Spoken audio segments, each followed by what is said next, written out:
Ready, start.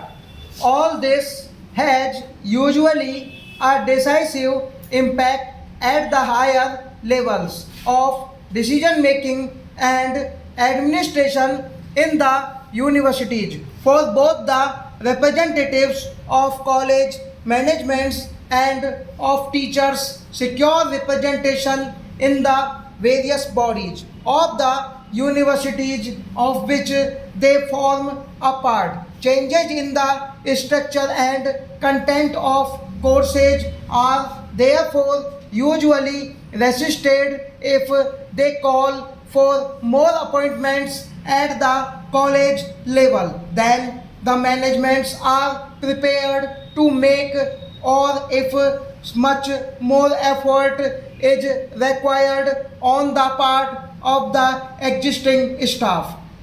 If any teaching is organized at the university level, as is generally done for postgraduate courses, the principle of representation has to be usually given considerable weight irrespective of academic considerations. The various sectional interests involved have to be taken into account also when examiners are appointed by universities, and sometimes even when the results of the examinations are declared.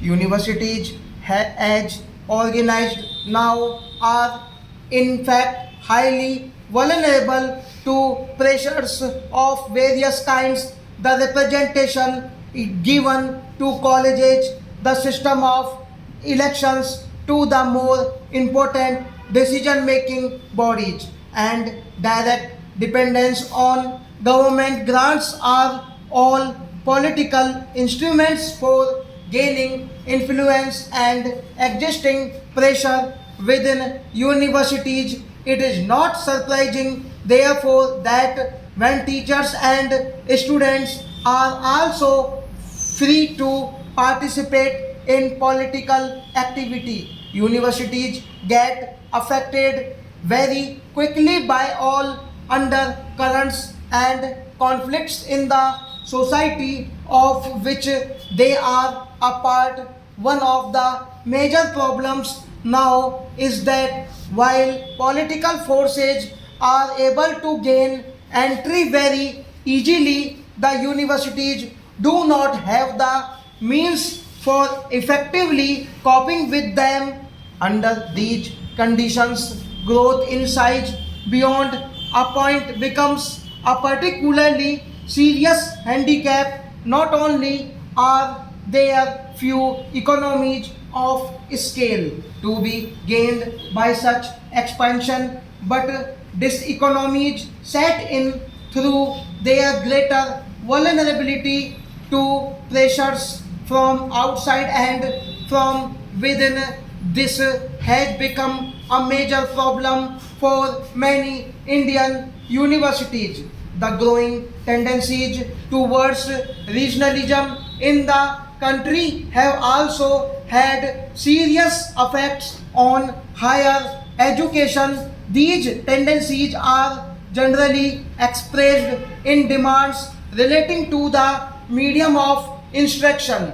Some of these demands are based on sound educational principles and are wholly justifiable, but in their most extreme form, they usually indicate either ignorance of the minimum requirements of higher education or inward looking conduct of a kind that places considerations of a selfish character above these requirements. In practice, both have been in evidence. More specifically, the problem arises when instruction at the postgraduate level is sought to be given in the regional languages for most of the relevant literature at that level is usually not available. Stop.